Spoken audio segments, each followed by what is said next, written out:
explained what had driven him to fight for justice. As you got to meet people and realised it wasn't just yourself, and you saw the harm and injustice that had been descended upon them, it was something that you felt you had to deal with. The Nobel Prize-winning British theoretical physicist Peter Higgs has died. He was 94. Peter Higgs gave his name to a new particle, the Higgs boson. He first proposed its existence in the 1960s to explain why the most basic building blocks of the universe have mass. It wasn't for decades, until he had retired, that its existence was confirmed. Neil, thank you. You're listening to The World Tonight with Anna Foster. The Foreign Secretary, Lord Cameron, is in the US trying to convince Republicans to back fresh military aid for Ukraine. A new $60 billion package is currently being held up in Congress amid calls from some quarters for the cash to be used to shore up the southern border with Mexico instead. Before we discuss the politics, let's first of all assess the situation on the ground in Ukraine.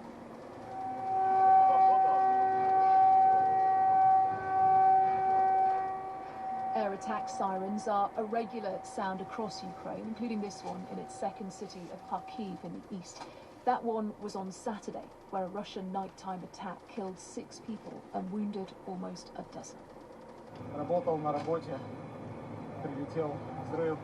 And this was earlier today. I was at work when there was a strike and an explosion sounded. Everything was covered in dust, this man explained, as he sat shocked on the pavement.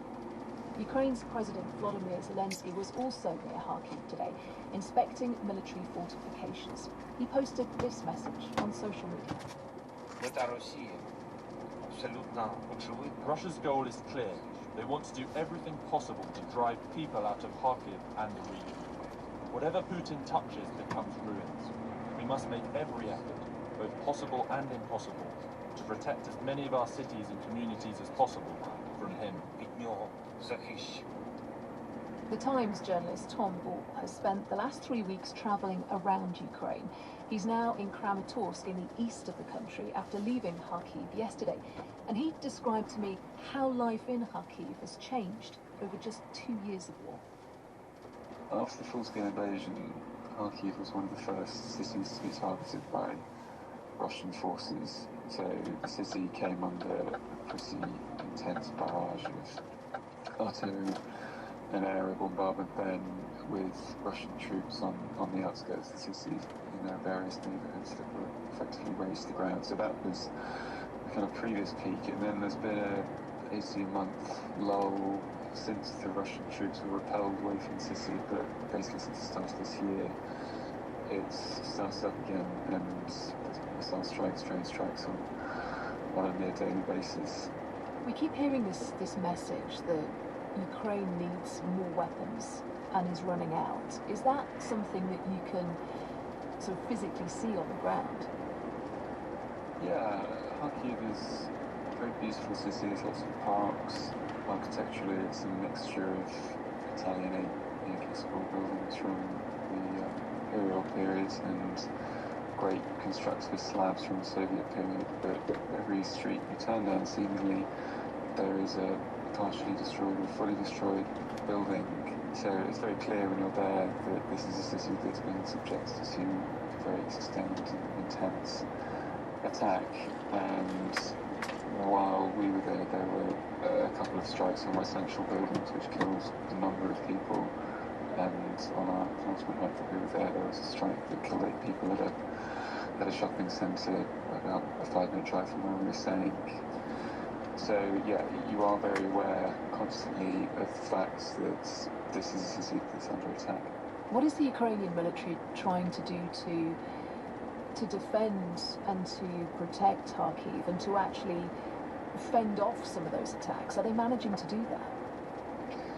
Well, the majority of the drones and missiles that the Russians launched are shot down by the air defense systems, but there are some that slip through, and that's simply because the Ukrainians don't have enough Patriot missiles and other air defense missiles to intercept the incoming fire, and as Zelensky, as the foreign minister at NATO, have repeatedly made clear that they are not getting enough of these air defence systems from Western partners, and Zelensky said over the weekend that if the Russians keep up this level of sustained attack, then Ukraine will just run out and it won't be able to defend the city. And the Russian plan seems to be to demoralise and terrorise the people of Kharkiv into submission, and if they don't have the wherewithal to defend themselves from it, then they may well succeed in doing that.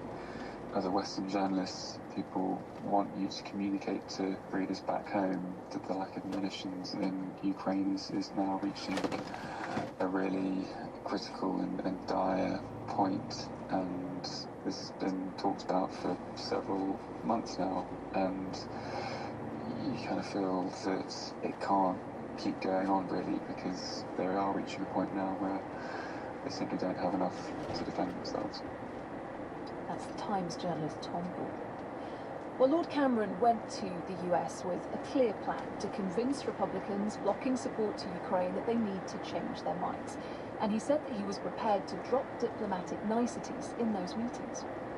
To me, this is so fundamental to how Britain and America have worked together over years to enhance our security. I think of my grandfather landing on the Normandy beaches under the cover of an American warship. And I say this as someone who doesn't just like and respect America, I say this as someone who loves this country. I mean, of course, I love my own country more than anything, but I do love the United States. I feel passionate about this country, its role in the world, in defending freedom and standing up to aggression. So when I go and speak with colleagues in Congress, I try and keep the diplomatic language, but sometimes it spills over into quite emotional language, because this is the right thing for us to do.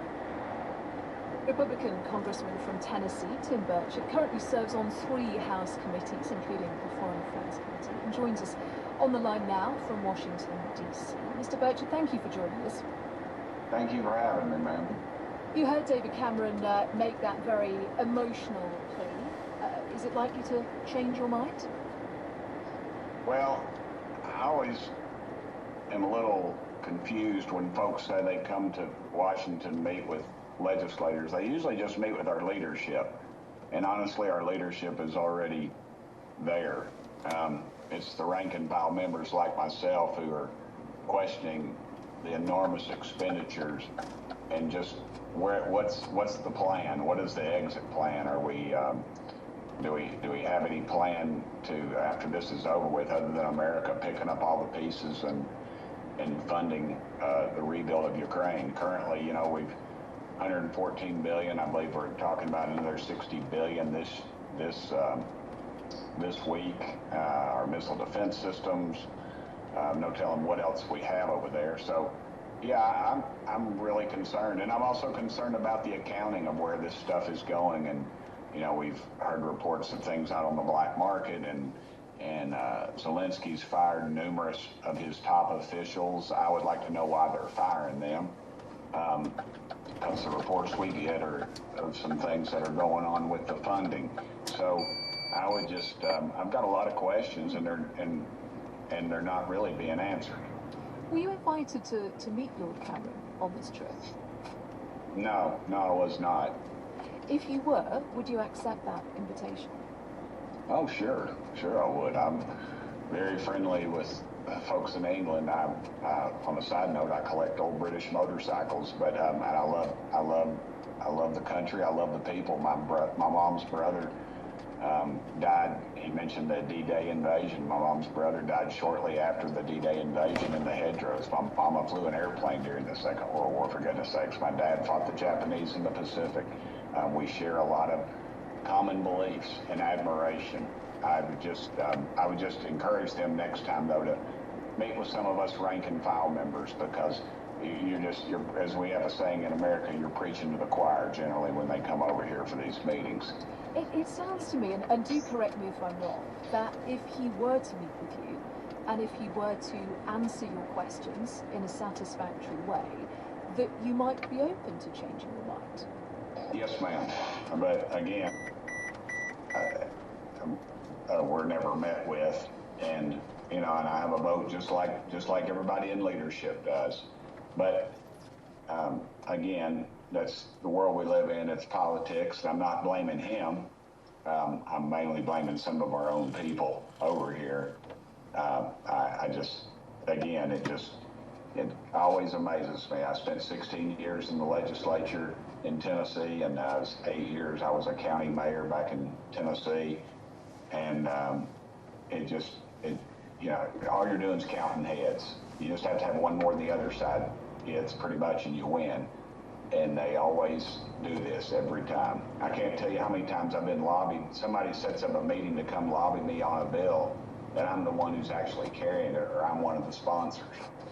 And this is sort of this case right now, what they're doing with this. What about the security implications for America of the war in Ukraine? President Zelensky said just at the weekend that if that aid package, that military package isn't unblocked, then Ukraine would lose the war. Does that concern you? Oh, sure it does. I do not like Russia. I don't like Putin. But again, all these people rattling sabers. When China moves on Taiwan, are we going to be?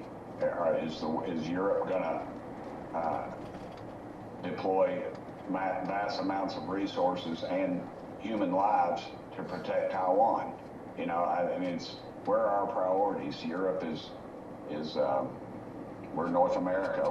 We don't touch Europe, and it just seems to me that this is Europe's war, and if we need to provide assistance at some point, we should. But I just think in the beginning, the blank check, and you know, and things we're paying for that are non-military, like pensions. We're putting money in Ukrainian pensions, and that to me is a sore spot, because we have Americans in this country don't have pensions. I just wanted to pick up on that point you made there about being asked for help. You are being asked for help now, and President Zelensky has made it clear that this 60 billion is vital, and yet your fellow Republicans are blocking it at the moment. No, ma'am, they're not blocking it. There's enough votes. If they would, you're playing into the national media. If they would put a clean bill on the floor, I can assure you that there'd be enough Republicans and enough Democrats that would come together. But what they do is they're tying it to a bunch of other funding mechanisms, other conflicts throughout the world, and they sweeten the pot for leadership. And they should be ashamed, and America should. At some point, we're going to have to say enough is enough. We're $35 trillion in debt, and the communist Chinese own over $1 trillion of that debt, which should scare people considerably. So I would think that would take care of itself. Tim Burchett, thank you for joining us on The World Tonight. Republican Congressman from Tennessee, on the line there from Washington, D.C. Now, for the first time in the US, the parents of a teenage school shooter have been jailed. Jennifer and James Crumbley, who brought their son Ethan the gun that he used to kill 4 fellow students in Michigan, were convicted of involuntary manslaughter for failing to prevent that crime. They were also accused of dismissing signs that his mental health was deteriorating. Each of them will now spend 10 to 15 years in prison. Well, this is Nicole Beausoleil, the mother of 17-year-old victim Madison Baldwin, speaking in court.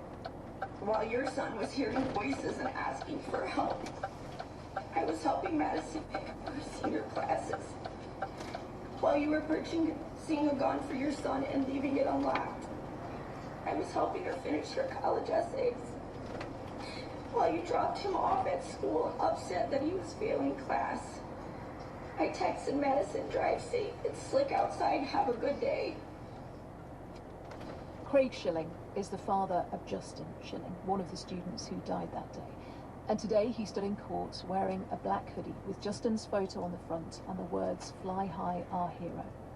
I spoke to him shortly after the sentences were handed down, as he was still inside that busy courthouse. He and his wife, Jill Soave, both gave victim impact statements in court today. And Craig explained to me how it felt to do that. It's obviously a tough thing to prepare, especially for somebody who's not a writer or a professional speaker.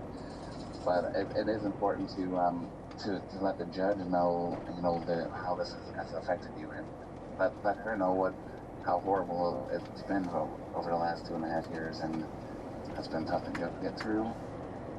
It's been tough to talk about, but it's all necessary in order to get it behind you and be able to try and move on a little bit. And it was important for me to talk about some of the highlights that I took out of, like the fact that Jennifer said that she wasn't change anything, and the fact that James was shaking his head so vehemently at the end when they were reading it. Just things that just really struck a chord with me and resonated to the point where I'm probably never going to forget. It's just like kind of burned in my brain forever now. Do you feel that justice has been served today for Justin? Well, I feel like that there was a certain level of justice that was achieved today. The fact that the maximum sentence was handed down it says a lot, and the statement is pretty clear across the world. I would imagine that parents are responsible, and that was the ultimate goal in all of this. There was just one more thing I wanted to ask you, Craig, and it was about Justin, because on days like today, so often we talk about the people who've been on trial, we talk about the events, and we can sometimes lose the essence of the person that you lost. And I know that you remember him every day, and I was just hoping that you could share a little more about him with us. Of course. I'm always happy to talk about my son. He was a very special to me, a great kid, very hardworking, very motivated young man. He had a way about him that just really made people like him, made people want to be by him, and made people want to be like him. I get it all the time from his friends in town, that they just all say that how much they just love him, and that he was a fine athlete. He was a top scholar at school. He had a bright future that just went by the wayside because of just stupid irresponsibility, and this whole thing was 100% avoidable. It's just it's sad. It really is. That's Craig Schilling speaking to me in court today. Well, let's explore some of the legal implications of this case. Dr. Eve Brank is a professor of law and psychology at the University of Nebraska. Thank you for joining us this evening.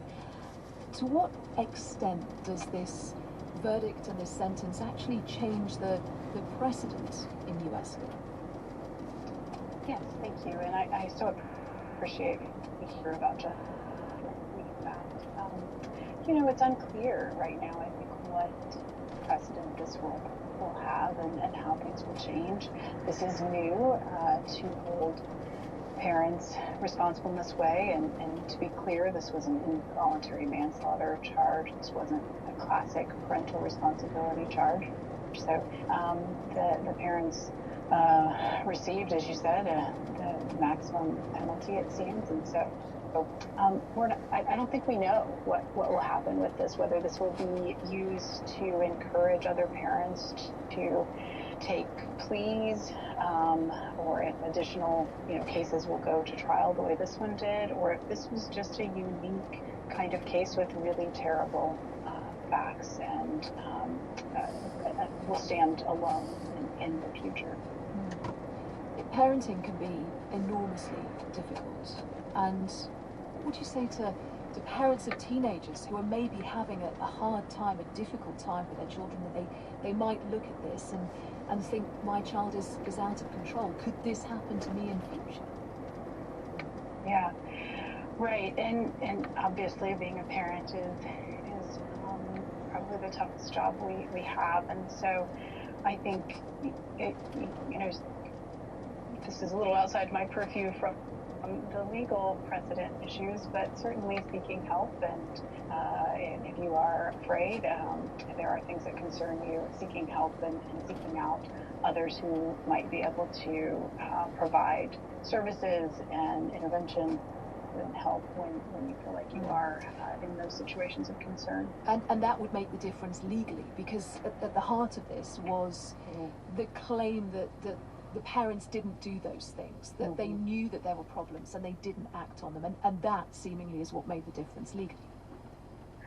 Right, that seems to be the case. I guess one of the questions that I know some legal scholars are still questioning, right, is how much would have been enough. And so I think that's still an unanswered question for us, is how many services, how much help, what could have been enough. This was a case where, as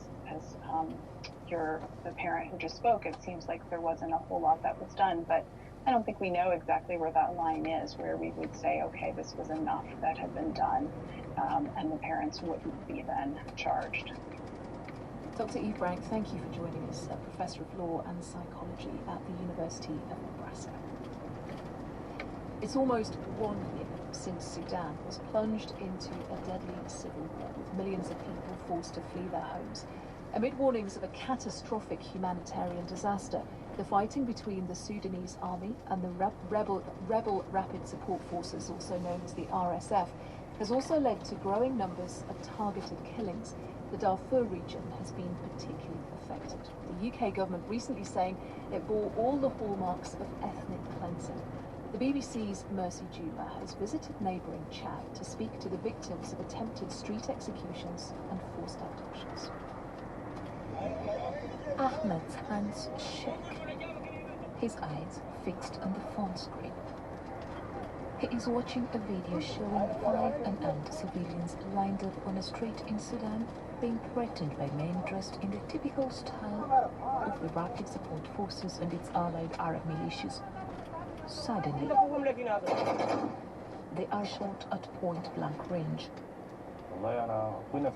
Some people told me that they saw a video that I was in, but I didn't take much notice because I don't have a smartphone.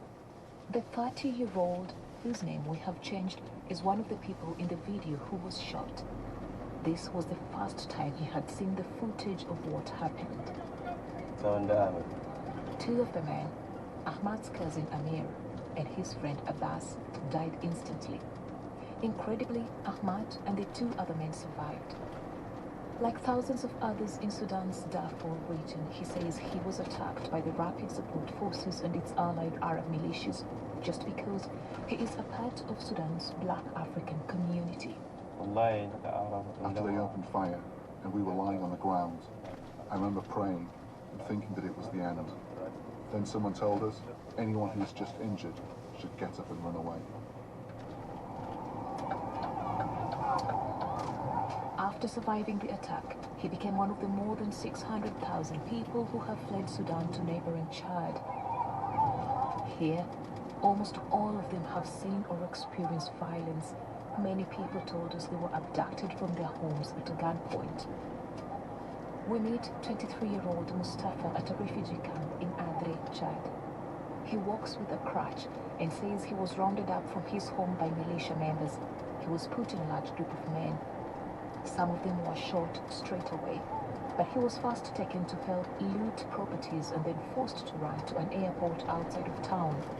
They told us to lie down, and then they made us crawl across the runway. My arms and legs were injured. Then I was shot. His account matches other reports. The BBC has verified a video of a different group of men being forced at gunpoint to make the same journey to the airport.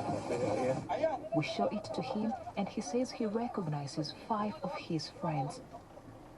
He managed to escape, but does not know what happened to those he left behind. At the local hospital run by Médecins Sans Frontières, dozens of victims of attacks in Darfur are nursing their injuries, and all of them say they were attacked by the Rapid Support Forces and their allied Arab militias. It comes as little surprise that these sort of allegations and others in the wider conflict in Sudan have led the International Criminal Court to say it has grounds to believe that war crimes are being committed by both the RSF and Sudan's armed forces. But what is so disturbing for many of the victims and their relatives is the apparent silence and inaction that they feel is coming from the international community. Hatim Abdallah, a senior member of the Black Masalit community, fled Darfur because he was targeted by the RSF, who came to his house looking for him. This is a genocide. It is 100% genocide. If I have as a term to use, I will use. I think some of the international communities, they are silent. They don't react, or they just condemn. But there is no intervention. When asked about the accusations in this report, the RSF said many claims made against it were fabricated and said that its troops were held accountable in the small numbers of cases that they were involved in. Reports of alleged crimes committed by both the RSF and the Sudanese military continue to grow. There is also no end in sight to the brutal war. Ahmad and other victims living in these refugee camps are likely to face a long wait for justice.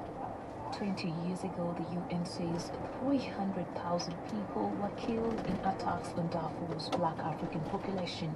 Despite charges of genocide being laid by the International Criminal Court, no one has been convicted so far. Mercy Juma reporting.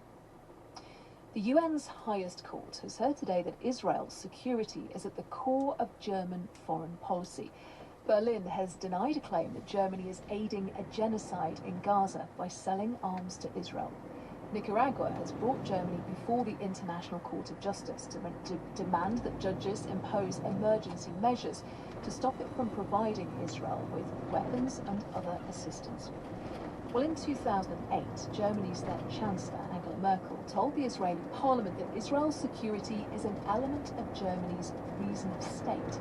And today, Germany's representative told the court in The Hague, "Our history is the reason why Israel's security has been at the core of German foreign policy."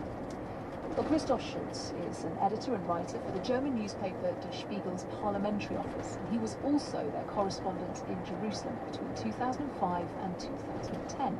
And he explained how the legacy of the Holocaust shaped and continues to shape the relations between those two countries. Relationship between West Germany and the state of Israel, after both states were established, was within the first few years getting very close already, right? Because of the Holocaust. The aim of the West German government at that time was to basically get very close to the Israeli government. It started with the delivery of secret weapons to Israel, and only in 1965, diplomatic relations were established. So it had a long prehistory before even official relations were established, and it has been close ever since. What Merkel, the Chancellor, said in 2008 in front of the Israeli parliament was basically, on the one hand, just summing up this close relationship, but by using this very significant term, reason of state, of course, it sounded very concrete, right? It sounds like an alliance, basically, but it has never been defined. I mean, Merkel herself has never defined it. What does it comprise? Does it comprise delivery of weapons, solidarity in the United Nations with Israel? So it was never defined, and ever since there has been a discussion about that in German society, and especially in the German political arena. What tensions would you say that the current situation in Israel and in Gaza has created? The German government had been very critical of the Israeli government before October 7th, before the Hamas massacre. It criticized specifically the justice reform and the attempt to dismantle liberal democracy in Israel. Since October 7th, it has stood behind Israel. They continue to deliver weapons. They try to avoid criticism. That has changed in the recent weeks. But what, of course, happened is because of that solidarity with Israel in the international arena, Germany has faced criticism because of its pro-Israel stance, right? You were a correspondent, you were based in Israel for 5 years, between 2005 and 2010. When you were working there at that time, how do you think your sort of relationship with the country mirrored or differed from that of other international correspondents who were working there at the time? Being German, being a German journalist in Israel only helped me. There were, of course, tense meetings with Holocaust survivors that were very skeptical towards German society still, understandably, but most of the people in Israel reacted in a very positive way to Germans in general and to me individually. So I think it helped me a lot, opened up doors, and I could basically write about whatever I wanted to write about, and also I could also criticize things, and that was accepted. You've also accompanied Germany's foreign minister on, I think, 4 of his 6 trips since the conflict began to Israel. What kind of insight has that given you, again, into that relationship and the enduring and the evolving nature of it? The tone has changed quite drastically. I mean, at the beginning, there was the German government, the chancellor and the foreign minister and all the other ministers were basically not criticizing Israel. There was nothing to criticize at the beginning of the war, and that tone has significantly changed. I witnessed that on these trips to Israel, because from trip to trip, her tone became more and more critical, and you can basically see it every week. From week to week, it changes. That is Christoph Schott from Der Spiegel. Now, you might nod sagely at this next story, but our cars are getting so big that we're struggling to get in and out of them when we park. One motor insurer has done the research and found that the width of an average family car has increased from 168 centimetres when they were first launched to 180 centimetres now. Guidelines issued by the British Parking Association recommend that spaces are 240 centimetres wide, meaning there is typically just 30 centimetres between each side of a parked car and the edge of the bay. And Oxford City Council is also, meanwhile, debating higher parking charges for drivers of larger and heavier vehicles. And we are debating this growing issue as well. Emma O'Hagan is a freelance writer who drives an SUV, and James May drives all sorts of things and is a motoring expert and presenter. Emma says she will not be parted from that big car. I have a Honda CR-V, which is at the more compact end of the SUV category, but nonetheless it is bigger and wider and longer than lots of cars. And the reasons are sort of multiple. I became an SUV driver after having quite a bad road traffic accident in 2016, which wasn't my fault, I hasten to add. A motorcyclist crashed into my car when my eldest child was a baby in the back. And although we escaped physically uninjured, it left me with a diagnosis of PTSD, actually, and really affected my sense of safety on the road, and I really struggled to then go back to the sort of small, lighter sized car that I had at the time, which was written off. So after that I progressed to a slightly bigger car, still didn't feel that safe, find myself test driving an SUV and suddenly felt, yes, this is what I need. The height, the panoramic view of the road, feeling that I was in something very sturdy and very heavy. So, you know, there is a sort of psychological reason to why I became an SUV driver. And then as our family has grown, 2 boys now and a dog, and all of the paraphernalia that comes with family life, friends. And it stops them fighting in the back as well. Yeah, this is it. They're separated. There's a seat, there's a thing in the middle to keep them apart. The dog's in the boot, and it just feels so much easier having that space. James, are bigger cars actually safer cars? No, not necessarily. I mean, you did survive the accident. I'm sorry to hear about it, but you survived it in a smaller car. A lot of small cars actually traditionally have outperformed big cars, especially things like SUVs and pickup trucks in crash testing. But the problem with this is that it's a little bit like nuclear proliferation. You know, if some people decide they want a big, heavy car, everybody else thinks, well, I better have a big, heavy car to be on the safe side, and then before you know it, the world is full of Range Rovers. Yeah, and people who go to the supermarkets in those massive trucks that should be on farms. Yes, I sort of, I do tend to feel they should be on farms. Now, I'm in danger of being a hypocrite because I have things like, you know, I have a couple of sports cars, and you could argue, well, they belong on racetracks. And I sort of get it. I've just never been sold on SUVs as cars because I don't find them particularly rewarding to drive or to look at, or any of those other things that car enthusiasts get excited about. And I'm not actually convinced that they're that much more practical than say, estate cars or well thought out people carriers or hatchbacks. Now, I don't have any children, so I'm not that qualified, but it does amaze me, and it certainly did amaze me when I was younger, that friends of mine were happy with a small Peugeot, and then they had a child, which, let's be honest, was the size of a large rabbit, and all of a sudden they need a Range Rover. And I never quite believed it.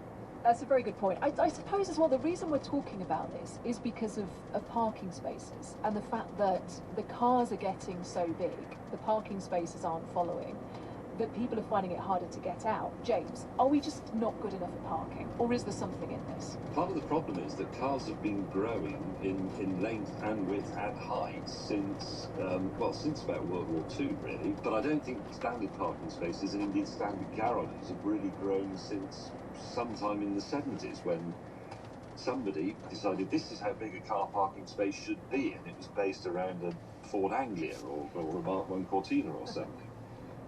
But the other thing that amazes me, especially with the shift to electric cars, which are built in a very different way because you don't need to accommodate an engine, you only have a big battery that's generally in the floor, we're still stuck with the ideas that doors have to be hinged along one side and opened outwards, whereas a sliding door, which a lot of people carrier type cars have, and were very, very fashionable in the early thousands, they make a great deal of sense in tight spaces. Yeah, that's a good point, actually. Ema, how do you get on when you're parking the SUV and then getting the family out of it? Yeah, I mean, we live in the Scottish borders, and so, you know, it's a mix of sort of rural life and small towns, and, you know, if it's the painted parking